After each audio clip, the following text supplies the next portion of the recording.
Welcome to beat the street. तो आज हम बात करने वाले हैं HDFC लाइफ के बारे में। इस वीडियो में करेंगे HDFC लाइफ का फंडामेंटल एनालिसिस, समझेंगे लाइफ इंश्योरेंस बिजनेस को और कुछ यहाँ पे कॉम्प्लिकेटेड टर्म्स को, और जानेंगे कि बिजनेस कैसे काम करता है और इसमें क्या क्या इंपॉर्टेंट फैक्टर्स है जो आपको देखने चाहिए, और क्या HDFC लाइफ में और वैल्यू बाकी है, और इसके पीयर से कंपेयर करेंगे, यानी ICI, लोम्बार्ड और SBI लाइफ इंश्योरेंस से उसको कंपेयर करेंगे और देखेंगे कि इसमें अब कितना दम है। चलिए, अगर आप चैनल पे पहली बार आ रहे हैं तो चैनल को जरूर सब्सक्राइब करें और बेल आइकन जरूर दबाएं। और अभी तक अगर आपने हमारा automated stock market feed join नहीं किया, जो कि टेलीग्राम पे पहली बार कोई कर रहा है, तो आप वो ज्वाइन कर लीजिए। वहाँ पे सभी तरह की न्यूज़ वगैरह ऑटोमेटेड बेसिस पे, रियल टाइम बेसिस पे अपडेट हो जाती है। चलिए, सबसे पहले मैं आपको बता दूं, देखिए वीडियो में हम लोग क्या क्या डिस्कस करने वाले। देखो, पहले तो हमें ना इनकी परफॉर्मेंस और बिजनेस वगैरह समझेंगे, फिर फिनेंशियल्स वगैरह देखेंगे, ठीक है। उसके बाद में वैल्यूएशंस वगैरह आपको बताऊंगा, पीयर कंपैरिजन करेंगे। अभी ये जो इंडस्ट्री है लाइफ इंश्योरेंस, ये थोड़ी कॉम्प्लिकेटेड है। जैसे अगर आप बैंक्स में देखोगे ना, NPA वगैरह बहुत अलग अलग तरह की टर्म्स होती है, NPA, NIM वगैरह वगैरह, ठीक है। फिर अभी कभी GNPA होता है, फिर ये होता है, वो होता है। तो यहाँ पे भी थोड़ी टर्म्स अलग है, तो अपन यहाँ पे टर्म्स के साथ साथ आपको मैं बताता जाऊँगा। चलो, सबसे पहले अपन बात करते हैं एग्जीक्यूटिव समरी। अगर आप देखोगे तो यहाँ पे जो सबसे पहले यहाँ पे बात करी इंडिविजुअल इंडिविजुअल APE, इसका मतलब होता है एनुअलाइज प्रीमियम इक्विवेलेंट। मतलब यहाँ पे कितना फर्स्ट ईयर प्रीमियम मिला है, ठीक है ना, ऐसी कितनी पॉलिसीज है जिनका मतलब है ना पहली बार प्रीमियम आया, ये उसका अमाउंट होता है, प्लस यहाँ पे 10% ऑफ सिंगल एन्युटी प्रीमियम, ठीक है। अब ये बहुत अजीब टर्म लगेगी, मैं आपको कुल मिला के ऐसे बता देता हूँ। जो पहली बार इंश्योरेंस प्रीमियम आता है ना, उसका अमाउंट है ये। तो वो अगर आप देखोगे तो 71 बिलियन का, जो पिछली बार से यहाँ पे अगर आप देखोगे 16% से बड़ा है। इनका ओवरऑल मार्केट शेयर अगर आप देखोगे यहाँ पे इंडिविजुअल WRP का मतलब हुआ, तो WRP का मतलब होता है वेटेड, यहाँ पे वेटेड रिसीव्ड प्रीमियम, ठीक है ना। तो बेसिकली ये भी वही एक चीज़ तरह की चीज़ होती है। तो अगर अपन बात करें यहाँ पे परफॉर्मेंस स्नैपशॉट्स पे थे, हाँ, तो ये उनका मार्केट शेयर हो गया। उसके बाद अगर अपन बात करते हैं असेट अंडर मैनेजमेंट का मतलब होता है इनके पास कितना इन्वेस्टमेंट और कितने इनने लाइफ इंश्योरेंस प्रोडक्ट्स यहाँ पे बेच रखे, तो वो है 1.7 बिलियन का। अगर आप देखो कि इसके अंदर 37% की ग्रोथ है। IEV क्या होता है और EVOP क्या होता है? EVOP एक तरीके का प्रॉफिट मार्जिन होता है, और IEV मतलब बेसिकली यहाँ पे अगर आप देखोगे तो ये एक तरह का यहाँ पे अपना बुक वैल्यू होता है। तो इसकी जो शेयर की बुक वैल्यू है वो 266 रुपये है। तो मतलब यहाँ पे जो बुक वैल्यू के अंदर ग्रोथ है ना, ये प्रॉफिट मार्जिन नहीं है। EVOP का मतलब होता है जो ग्रोथ आती है ना बुक वैल्यू के अंदर, वो है। तो 18% की इसके अंदर ग्रोथ आई है। उसके अलावा profitability ratio new business margin का होता है, मतलब जो नया बिजनेस आता है ना, सिंगल प्रीमियम, जो पहली बार इंश्योरेंस आता है, उसका मार्जिन है। तो उसके अंदर अगर आप देखोगे तो यहाँ पे जो न्यू बिजनेस मार्जिन है इनका 26.1% का रहा है, और VNB मतलब वैल्यू ऑफ न्यू बिजनेस, ठीक है, ये यहाँ पे 21.9 बिलियन रुपीज़ का रहा है। इसके अंदर 14% की ग्रोथ है। पैट यहाँ पे 13.6 बिलियन रहा है। ऑपरेटिंग एक्सपेंस रेशो यहाँ पे पिछली बार से कम हुआ है, जो कि 12% हो गया। अच्छा, वहीं पे अगर आप देखोगे 13 मंथ परसिस्टेंसी, अच्छा, इसका मतलब क्या होता है? इसका मतलब होता है यहाँ पे कितने महीने तक यहाँ पे कस्टमर को इन लोग ने रिटेन कर रखा है। अच्छा, बहुत बार है ना, जनरली इंश्योरेंस पॉलिसीज यहाँ पे लोग बाग ले लेते हैं बट बाद में कर देते। 13 मंथ परसिस्टेंसी का मतलब होता है 1 साल तक प्रीमियम देने के बाद कितने लोगों ने वापस कंटिन्यू किया, तो वो है यहाँ पे 90%, ठीक है ना। तो ये 13 मंथ परसिस्टेंसी है। ऐसे अपन 5 ईयर मतलब है ना 61 मंथ की परसिस्टेंसी भी देखेंगे। तो ये सारी चीज़ें हैं। क्लेम सेटलमेंट रेशो होता है। अच्छा, अब यहाँ पे क्लेम सेटलमेंट रेशो आपको पता है क्या होता है? बहुत ही सिंपल सी चीज़ है, 99.4% का है। सॉल्वेंसी यहाँ पे अगर आप देखोगे 201% है सॉल्वेंसी मार्जिन। इसका मतलब होता है यहाँ पे रिक्वायर्ड सॉल्वेंसी कितनी होती है और यहाँ पे ओवरऑल जो सॉल्वेंसी है कितनी है। तो यहाँ पे सॉल्वेंसी मार्जिन ऐसे निकाला जाता है, बेसिकली रिक्वायर्ड सॉल्वेंसी मार्जिन से इनकी सॉल्वेंसी मार्जिन कितने गुना है। तो यहाँ पे अगर आप देखोगे तो इनकी 200% है। वैसे अगर आप देखोगे कंप्लेंट्स पर पॉलिसीज जो है वो यहाँ पे 35 है, ये जो यहाँ पे एक नॉर्मल क्राइटेरिया है।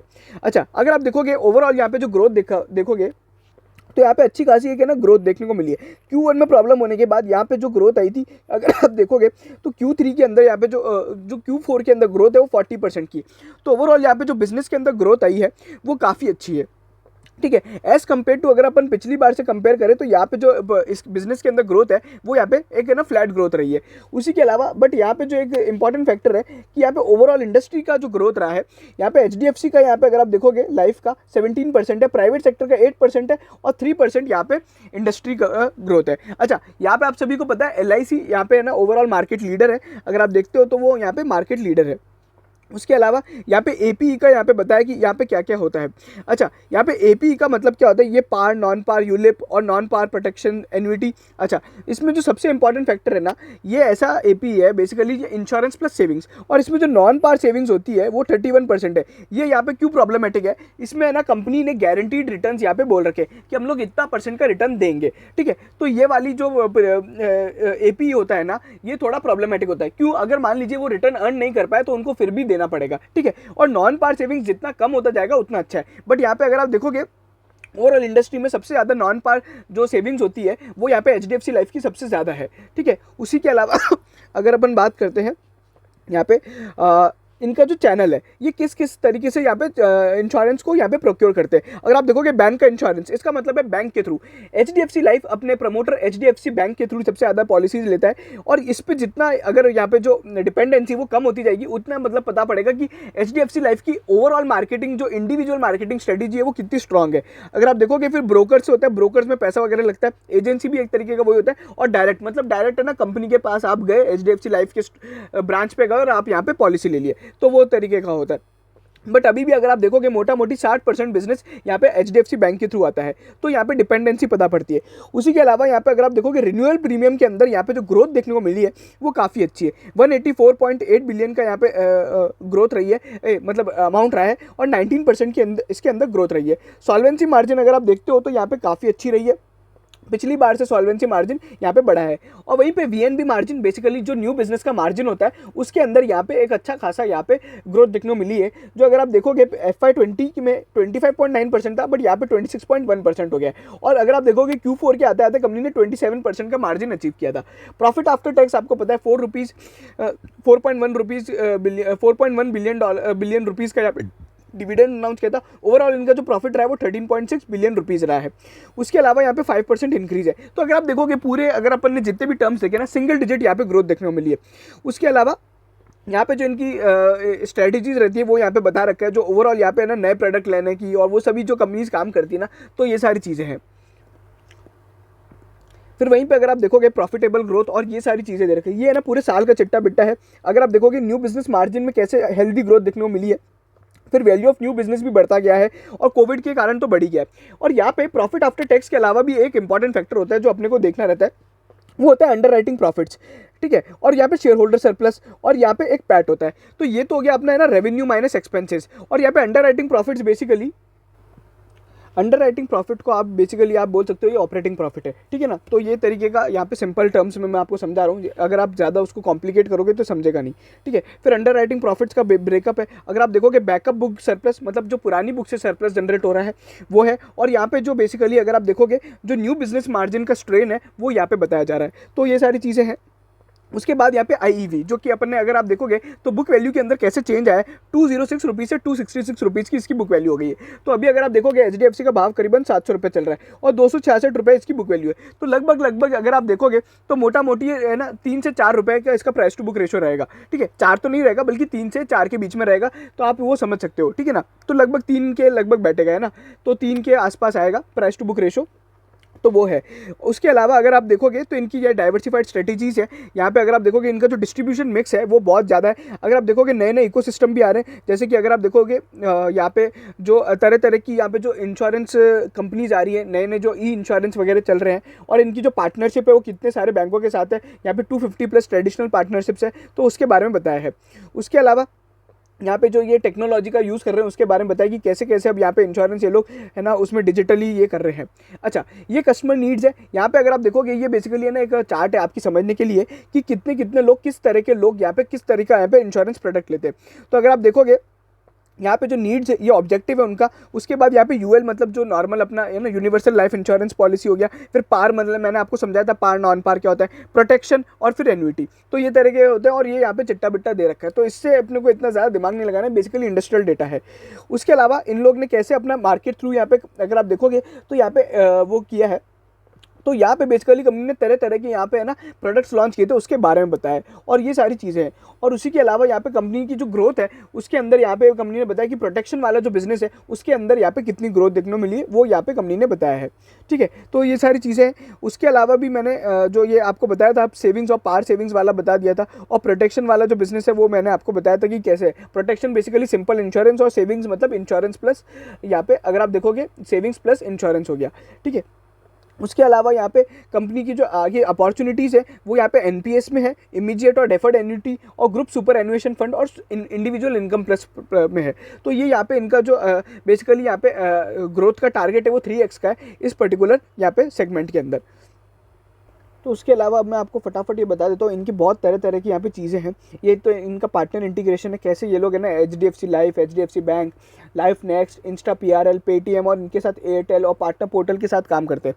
ठीक है, उसके अलावा इन लोग ने बहुत सारी अपनी कस्टमर सर्विस सपोर्ट खोला है। फिर डेटा लैब्स करके एक डिपार्टमेंट है जो कि बेसिकली डेटा पे रिसर्च करने का काम करता है। ये इसलिए इंपॉर्टेंट है क्योंकि आपको नीड यहाँ पे पता लगाने के लिए डेटा बहुत ज़रूरी है, और डेटा पे रिसर्च आना भी बहुत ज़रूरी है। फिर ये प्लेटफॉर्म से तरह तरह की जो सर्विसेज देते हैं उसके बारे में, तो ओवरऑल ये सारी सर्विसेज देते हैं। ठीक है ना, टैक्स सर्विस हो गई, PPF हो गया, NPS हो गया, तो ये सारी सर्विसेज है, एडवाइजरी, नॉलेज, रिटायरी कॉर्नर, और यहाँ पे ये सारी, और पोर्टफोलियो रिव्यू वगैरह भी कराते हैं। ठीक है, तो ये सारी चीज़ें हैं। फिर इनकी 2 सब्सिडरीज है जिसमें अपन बात करते हैं। ये एक तो पेंशन फंड है जो यहाँ पे गवर्नमेंट के बिहाफ पे पेंशन फंड मैनेज करता है। ठीक है, तो यहाँ पे अगर आप देखोगे ये लार्जेस्ट है ना पेंशन फंड मैनेजर है रिटेल और कॉर्पोरेट के अंदर, और प्राइवेट सेक्टर के अंदर भी। ठीक है, तो ये बेसिकली पेंशन फंड है जो कि है ना पेंशन फंड और जो एनपीएस वगैरह मैनेज करने का काम करते हैं, उसके अंदर बहुत ही स्टडी ग्रोथ देखने को मिली है। फिर उनका ये लाइफ री इंश्योरेंस का बिजनेस है। लाइफ री इंश्योरेंस का बिजनेस क्या होता है, जैसे कि अगर आप देखोगे तो हर इंश्योरेंस कंपनी एक और इंश्योरेंस पॉलिसी भी ले लेती, खुद भी एक इंश्योरेंस पॉलिसी लेती किसी और इंश्योरेंस कंपनी से। ठीक है ना, तो वो मान लीजिए अगर मारुति सुजुकी को यहाँ पे इंश्योरेंस बेचती है, ठीक है, करोड़ों रुपए का इंश्योरेंस है, मारुति सुजुकी अगर कल को कुछ हो गया तो सारा एक ही कंपनी पे नुकसान आ जाएगा। ठीक है ना, एक इंश्योरेंस कंपनी पे आ जाएगा। इसलिए बड़े बड़े इंश्योरेंस पॉलिसीज में क्या होता है, जो बड़ी इंश्योरेंस कंपनियां होती है वो किसी और से भी उस रिस्क को वो करवा लेती है, इंश्योर करवा ली थी। तो मान लीजिए है ना HDFC लाइफ ने मारुति सुजुकी को कोई इंश्योरेंस बेचा 1000 करोड़ का। ठीक है, अगर उसमें कल को 1000 करोड़ का नुकसान होता है तो थोड़ा बहुत परसेंटेज ऑफ यहाँ पे री इंश्योरेंस यहाँ पे किसी और कोई और भी बेयर करेगा। तो री इंश्योरेंस में क्या होता है कि यहाँ पे प्रीमियम भी शेयर होता है और यहाँ पे एक्सपेंस भी शेयर होता है जब पे आउट वगैरह आता है। तो ये इस तरह का बिजनेस है। तो इसी के अलावा अगर आप देखोगे इनका 81% बिजनेस यहाँ पे ग्रोथ देखने को मिली है री इंश्योरेंस प्रीमियम में, मतलब किसी और ने यहाँ पे HDFC लाइफ से री इंश्योरेंस करवाया है। तो ये सारी चीज़ें इसके अंदर अगर आप देखोगे यहाँ पे सऊदी अरेबिया और क्वार्टर में इनका जो बिजनेस है ना ये बहुत ज़्यादा चलता है। तो वो सारी चीज़ें। फिर कोविड-19 पे अपडेट दिया है कंपनी ने। ओवरऑल यहाँ पे जो कोविड-19 का मैं आपको बता देता हूँ, एक लाइन में बताता हूँ, कोविड-19 का जो इम्पैक्ट है ना इंडिया में इंश्योरेंस कंपनीज पे कुछ भी नहीं आया है। उसके पीछे एक बहुत बड़ा रीज़न था कि यहाँ पे जो इनका पेनिट्रेशन है बहुत कम है। इंडिया में आज भी जो इंश्योरेंस प्रोडक्ट है वो इतना चलन में नहीं है, और इसलिए अगर आप देखोगे ना, आपने कभी नहीं सुना होगा कि किसी बंदे ने इंश्योरेंस है ना कोविड हो गया और उसने अपना सारा खर्चा इंश्योरेंस से वो करवा लिया, क्योंकि इस तरह की पॉलिसी आई नहीं थी और इस तरह की पॉलिसीज किसी ने ली नहीं थी। तो ये सारी चीज़ें होती है। अगर अपन देखेंगे बाकी यहाँ पे जो कस्टमर बिहेवियर और उस पर बताया है कि कंपनी ने कि जो कस्टमर का रिस्पॉन्सेज है वो सब चीज़ें। बाकी यहाँ पे की पैरामीटर्स हैं, किन किन चैनल से क्या क्या बिजनेस आता है, वो सारी चीज़ें जो अपन ऑलरेडी बात कर चुके हैं। और फिर यहाँ पे न्यू बिजनेस मार्जिन वगैरह पे वॉक थ्रू वगैरह बताया कि कैसे चल रहा है और क्या क्या हो रहा है, मैंने ऑलरेडी इसके बारे में बताया था।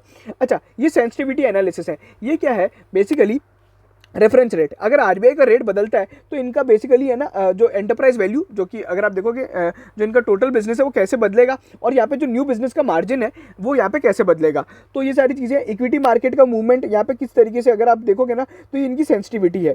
तो ये सारी चीज़ें अगर आप देखते हो तो यहाँ पे सबसे ज़्यादा जो इम्पैक्ट आता है वो यहाँ पे मेंटेनेंस एक्सपेंस से आता है। मेंटेनेंस एक्सपेंस में अगर कुछ भी ऊपर नीचे हुआ ना तो यहाँ पे बहुत ज़्यादा प्रॉब्लम आ जाएगी। और वहीं पे परसिस्टेंसी रेट के अंदर अगर आप प्रॉब्लम आती है ना तो यहाँ पे अगर परसिस्टेंसी रेट कम हो जाती है तो इनका जो VNB मार्जिन है उस पर इम्पैक्ट आ जाएगा। उसी के अलावा मोर्टेलिटी और मॉर्बिडिटी पे यहाँ पे कंपनी ने बताया। तो ये सारी चीज़ें, और टैक्स रेट से कैसे इम्पैक्ट आता है वो यहाँ पे चीज़ें बताई गई है।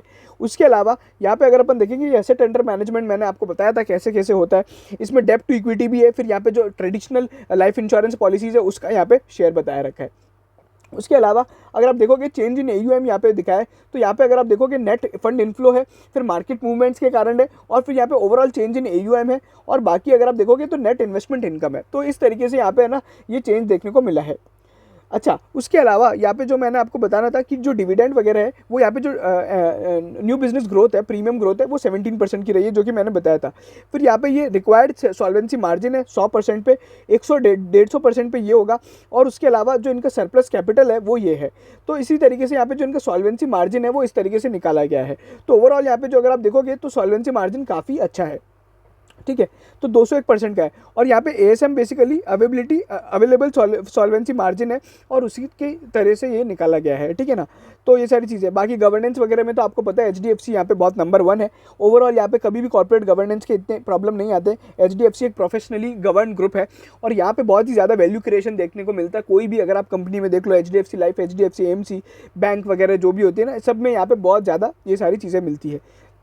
अच्छा, यहाँ पे है ना कंपनी ने वो बताया कि जो मैंने आपको बताया था इंडिया में पेनिट्रेशन कितना है, अंडर पेनिट्रेटेड मार्केट है। अगर आप देखोगे लाइफ इंश्योरेंस पेनिट्रेशन केवल 2.8% लोग ही यहाँ पे पॉलिसी लेते हैं। फिर उसके अलावा लाइफ इंश्योरेंस डेंसिटी अगर आप देखोगे तो बेसिकली है ना केवल 58 लोग हैं जो कि आप यहाँ पे लाइफ इंश्योरेंस डेंसिटी कैलकुलेट करते हैं। वो यहाँ पे अगर आप देखोगे तो ऐसा निकाला गया, ratio of premium under return in a given year to the total population. तो ये सारी चीज़ें ओवरऑल आपको मैंने बताया कि यहाँ पे इंडिया में बहुत ज़्यादा अभी है ना जो इंश्योरेंस है वो बहुत कम है, ठीक है ना। तो उसकी यहाँ पे जो डिमांड है वो बेसिकली बढ़ने वाली है। और यही सारी चीज़ें, ये इंश्योरेंस का ही वो सारा अलग अलग तरीके से हर फिगर को बना बना के बता देते हैं। तो ये सारी चीज़ें हैं। फिर फाइनेंशियल पोजीशन की बात करें तो यहाँ पे जो अपना इंपॉर्टेंट फिगर होता है वो टोटल प्रीमियम होता है, और ओवरऑल यहाँ पे ग्रॉस प्रीमियम होता है, ठीक है ना। तो ग्रॉस प्रीमियम के अंदर अच्छी खासी ग्रोथ देखने को मिली है। फिर यहाँ पे अच्छा, इनका जो प्रॉफिट होता है ना वो यहाँ पे 2 जनों के उसमें बिकता है, बटता है। पॉलिसी में भी पॉलिसी होल्डर में भी बिकता है, और यहाँ पे शेयर होल्डर में भी बटता है। अगर आप देखोगे LIC लोग बाग क्यों ज़्यादा लेते हैं, क्योंकि उसका 90% प्रॉफिट है ना वो है ना पॉलिसी होल्डर्स में बांट देते हैं, और इसलिए उनका मार्केट शेयर ज़्यादा है। क्योंकि उनको पता है, हर पॉलिसी लेने वाले को पता है कि यहाँ पे जो पॉलिसी मैं ले रहा हूँ वो अगर कंपनी कमाएगी तो 90% मुझे देगी। और अपन HDFC में इसलिए नहीं जाते क्योंकि यहाँ पे जो अपन पॉलिसी अगर आप देखोगे तो यहाँ पे जो ओवरऑल प्रॉफिट होता है ना वो कितने, अगर आप देखोगे लगभग 50-50 है, ठीक है ना। तो ये सारी चीज़ें होती है। तो यहाँ पे ये है ना LIC इसलिए सबसे आगे है, ये एक बहुत बड़ा इंपॉर्टेंट रीज़न है, लेकिन आपको ये कोई नहीं बताएगा। इसलिए मैंने कहा ये फैक्ट है कि यहाँ पे LIC के अंदर 90% प्रॉफिट पॉलिसी शेयर होल्डर्स के पास जाता है। उसके अलावा असेट अंडर मैनेजमेंट मैंने आपको बताया था कैसे चलता है। एम्बेडेड वैल्यू जो निकाला है अपन ने 266 रुपये प्राइस टू बुक रेशो है। फिर उसके अलावा ये सारी चीज़ें ओवरऑल अगर आप देखोगे इसमें एक स्टडी ग्रोथ है, 10 to 15% के बीच में एक अच्छी खासी ग्रोथ आई है।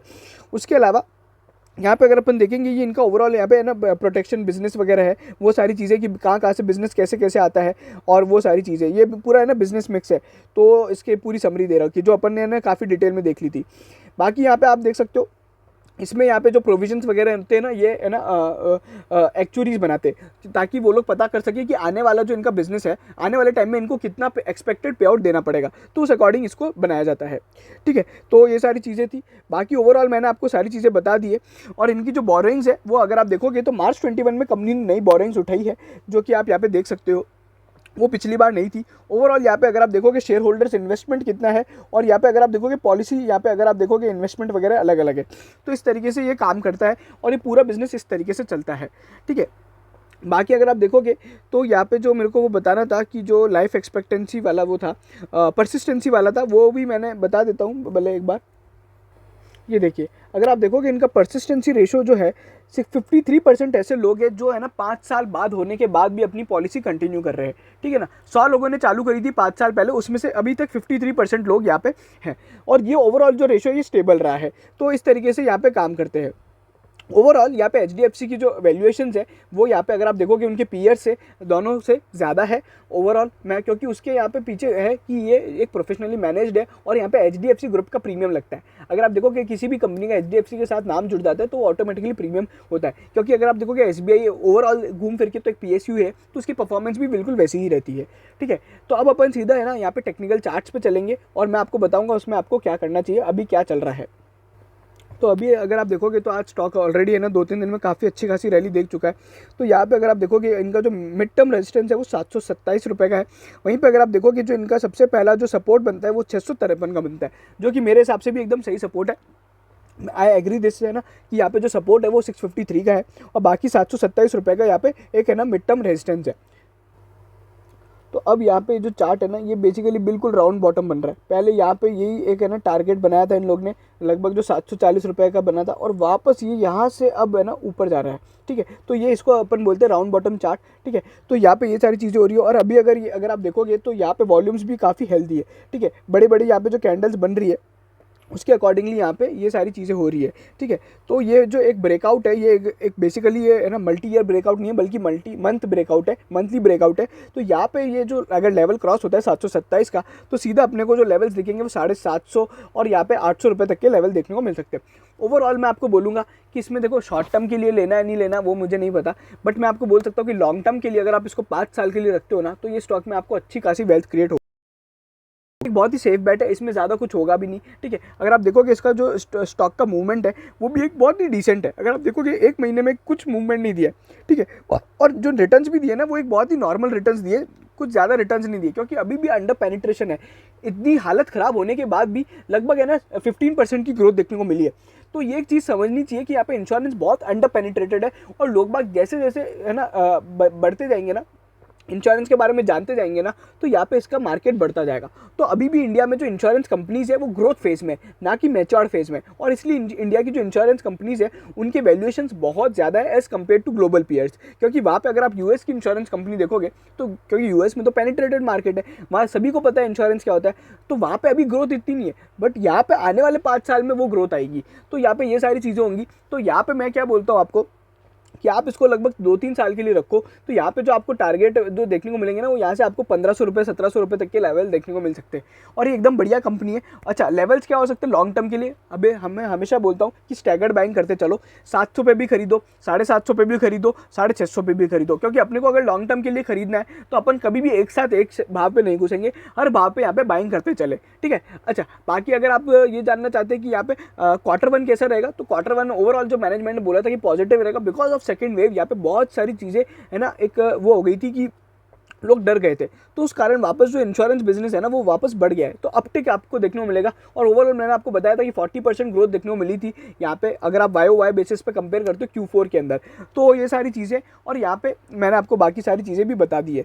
चलिए, अगर आपको ये वीडियो पसंद आया तो लाइक कीजिए, शेयर कीजिए सभी HDFC लाइफ के शेयर होल्डर्स के साथ, और यहाँ पे सब्सक्राइब जरूर कीजिएगा हमारे चैनल को सभी तरह की स्टॉक टिप्स और स्टॉक एनालिसिस के लिए। Thank you so much.